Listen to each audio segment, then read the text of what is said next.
Oke, bismillahirrahmanirrahim. Assalamualaikum warahmatullahi wabarakatuh. Waalaikumsalam warahmatullahi wabarakatuh. Wah, ini kurang semangat lagi.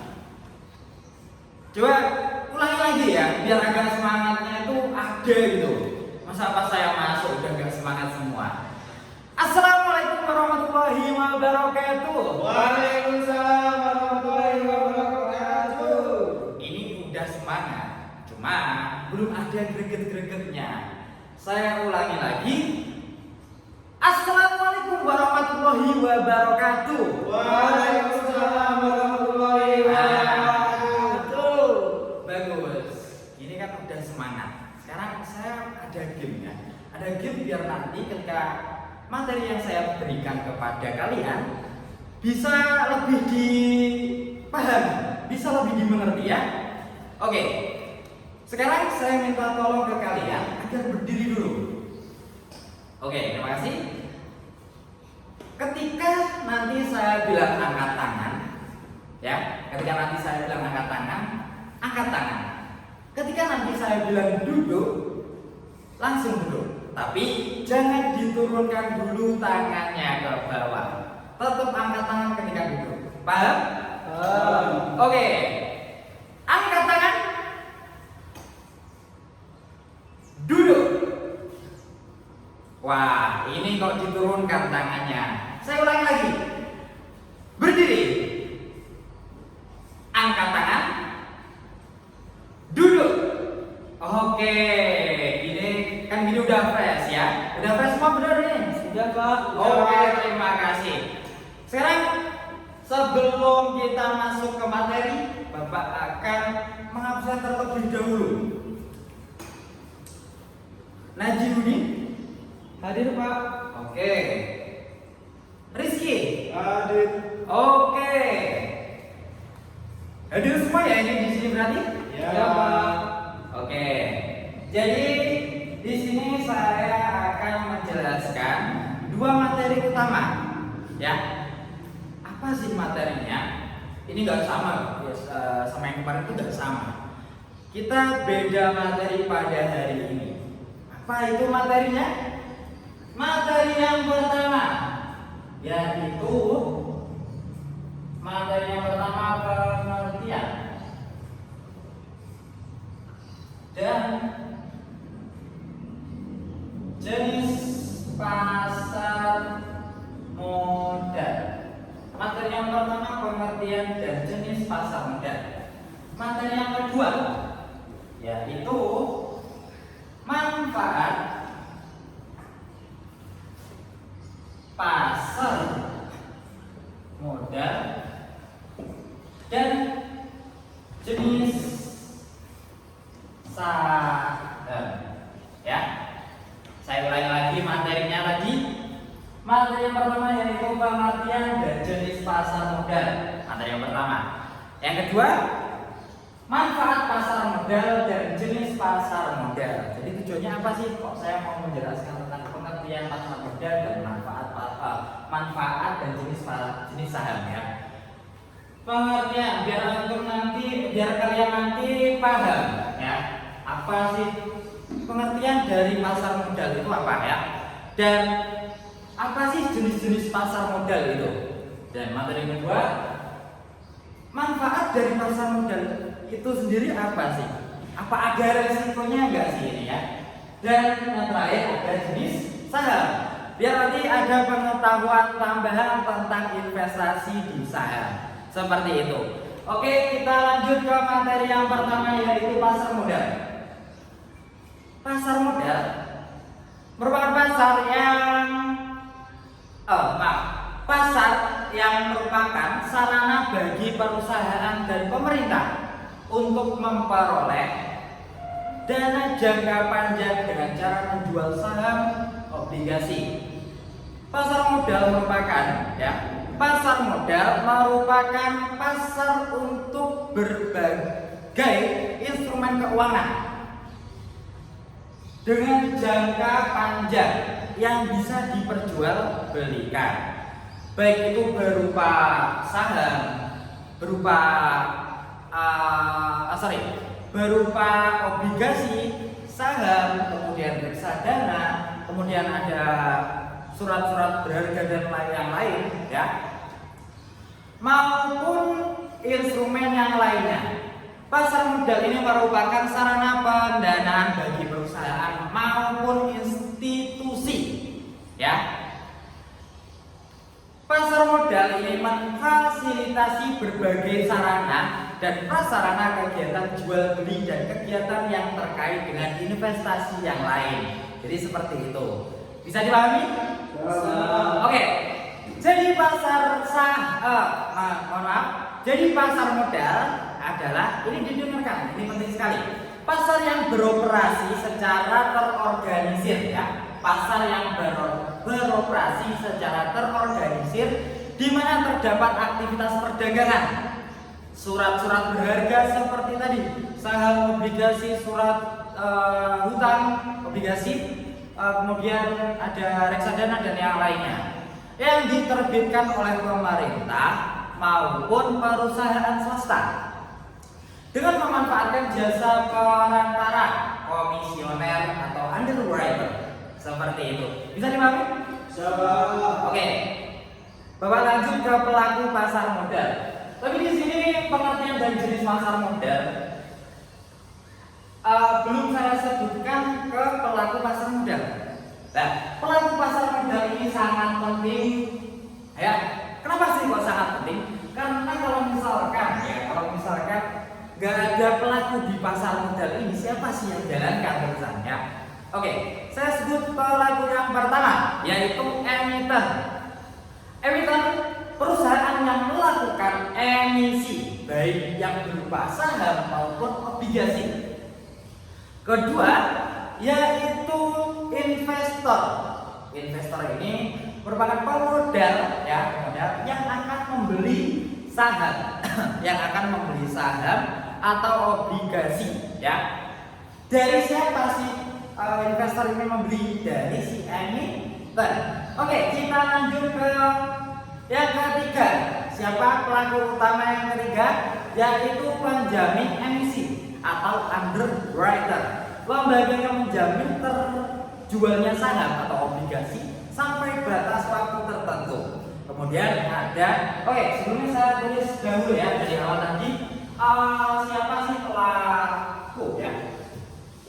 Pelaku pasar modal. Yang pertama tadi ada siapa? Emiten.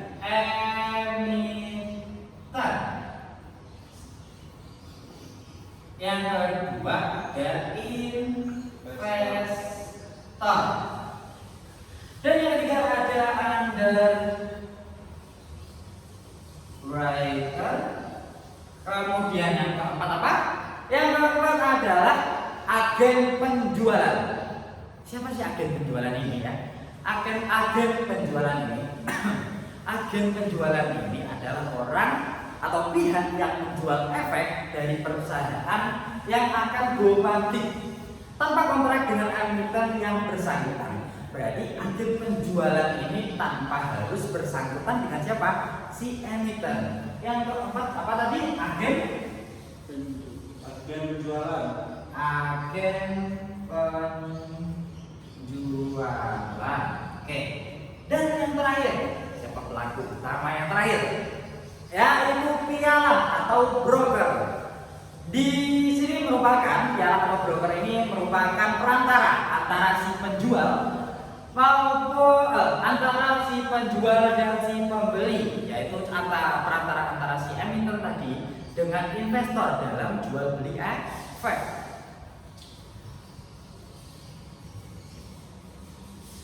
Siapa tadi? Pialang. Broker atau broker. Oke. Ini paham apa belum ini tentang pelaku pasar modal ini? Oke, kita lanjut ke materi yang selanjutnya, yaitu jenis pasar modal. Pasar modal jenisnya yang pertama yaitu pasar perdana atau primary market, ya. Primary market.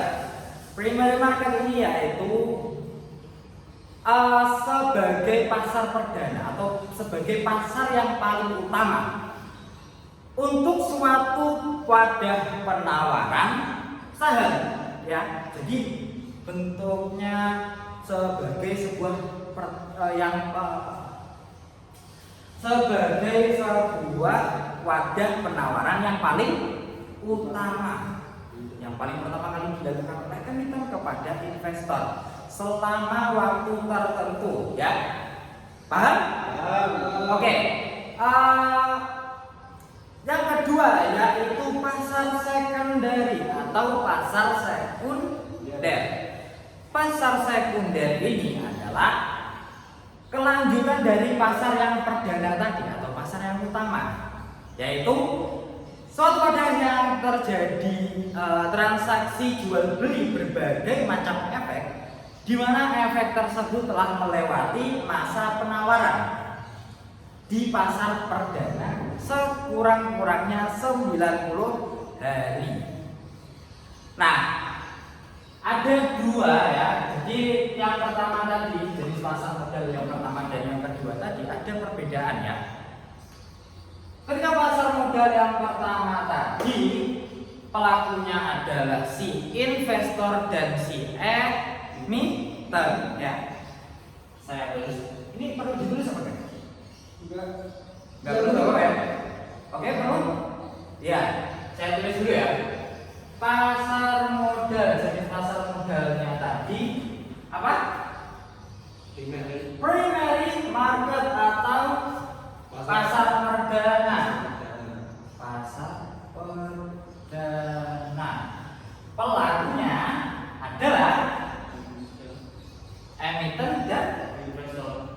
Emiten dan investor. Dan yang kedua yaitu pasar sekunder.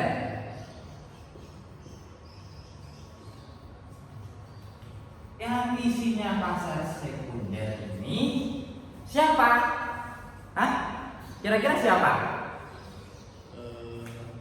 Belum tahu? Oke, saya tulis dulu. Kalau yang di pasar perdana tadi ada emiten dan investor, di pasar sekunder ini ada investor dengan investor.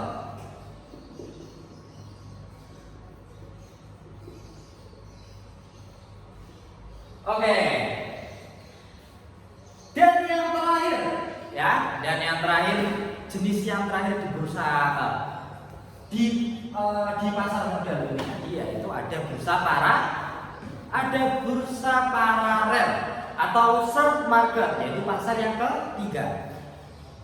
Mohon maaf sebelumnya saya mau menjelaskan yang pasar sekunder tadi, ya. Ketika pasar sekunder tadi ini di dalamnya terjadi penawaran dan permintaan, demand dan supply, ya. Oke, saya lanjut lagi di pasar yang ketiga tadi yaitu apa? Bursa paralel. Bursa paralel. Oke, di bursa paralel. Secara garis besar, ya, bursa paralel ini adalah jenis pasar modal pelengkap. Jadi dari antara satu dan dua, bursa paralel ini merupakan pasar modal pelengkap. Bisa dipahami? Jadi transaksi jual beli efek dilakukan di luar bursa efek Indonesia dan juga dapat dilakukan di berbagai tempat atau ya di berbagai tempat yang tersebar di antara kantor atau di antara broker atau dealer, ya. Broker tadi apa? Pialang atau broker. Oke, kita lanjut, ya. Bisa kita lanjut? Kita lanjut ke manfaat pasar modal. Di sini, ya. Di sini saya membaginya menjadi dua. Yang pertama yaitu manfaat bagi emiten dan manfaat bagi investor. Ya. Saya jelaskan dulu manfaat bagi emiten dulu. Di sini ada 5 manfaat. Karena ini apa ya? Tulisan saya kurang lebih seperti ini. Ini saya jelaskan langsung nggak apa-apa? Ya, Bapak. Oke. Manfaat bagi emiten, ya. Jumlah dana yang dihimpun ini berjumlah besar. Dapat berjumlah besar. Yang kedua, manfaat yang kedua, dana yang berjumlah besar tadi dapat diterima sekaligus saat pasar perdana selesai. Paham? Oke? Oke. Dan yang ketiga, tidak ada konvenan, sehingga manajemennya ini dapat lebih leluasa, dapat lebih bebas dalam pengelolaan si perusahaan ini. Yang keempat, ada solvabilitas perusahaan yang tinggi sehingga memperbaiki citra perusahaan. Dan yang kelima, ada ketergantungan emiten terhadap bank. Ketergantungan emiten ini kepada bank menjadi lebih kecil, ya. Bisa dipahami? Ya. Oke, Bapak lanjut ya. Ke manfaat bagi investor. Kalau tadi ada 5 manfaat, sekarang ada 3 manfaat bagi investor. Manfaat yang pertama yaitu nilai investasi, ya. Nilai investasi berkembang mengikuti pertumbuhan ekonomi.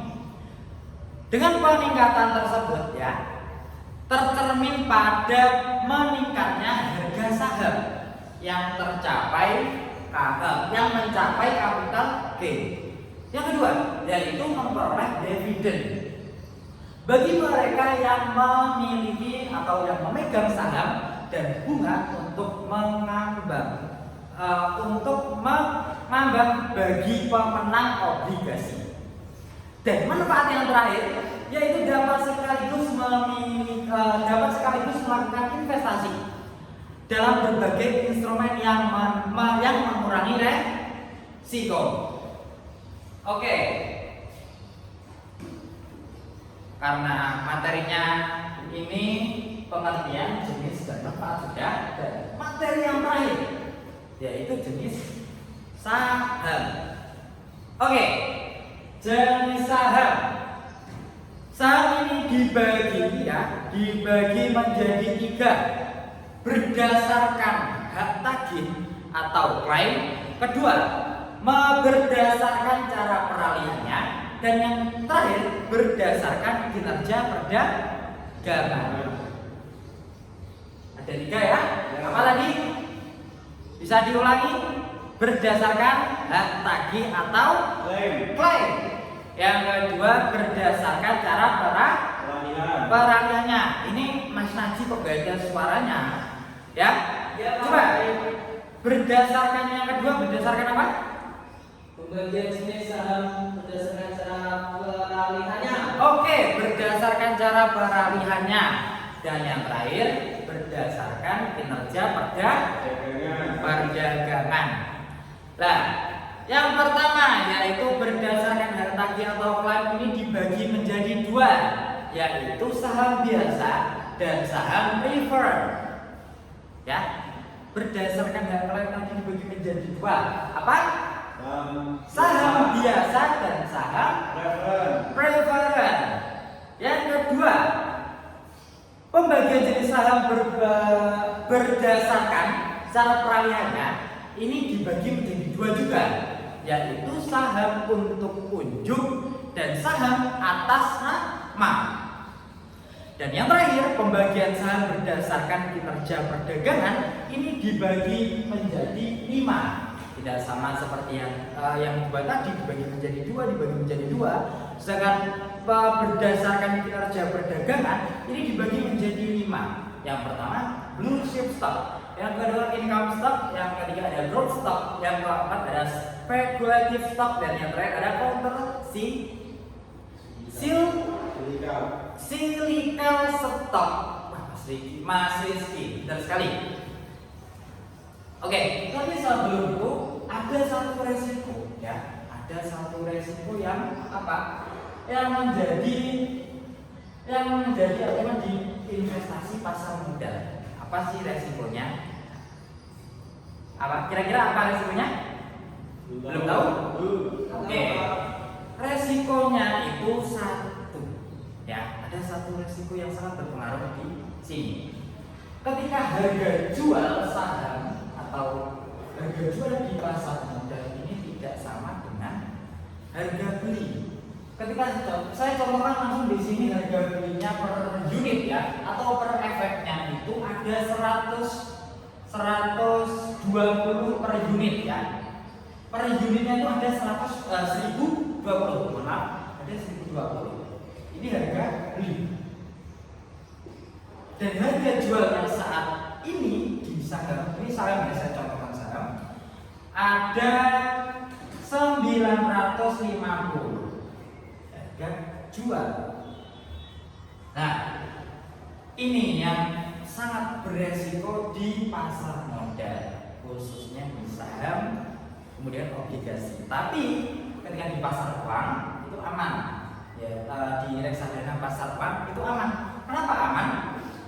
Ketika pasar uang itu dengan resiko yang lebih sedikit, tapi tetap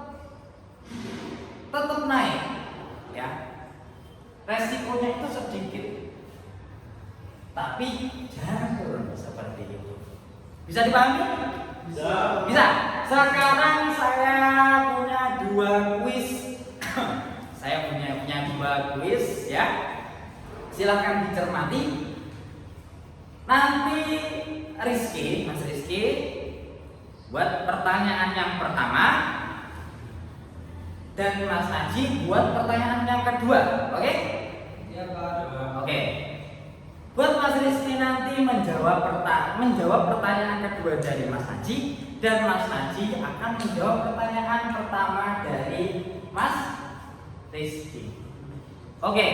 Pertanyaan pertama, silakan. Mas Rizky, ya silakan. Siapa pelaku pasar modal di Indonesia? Oke.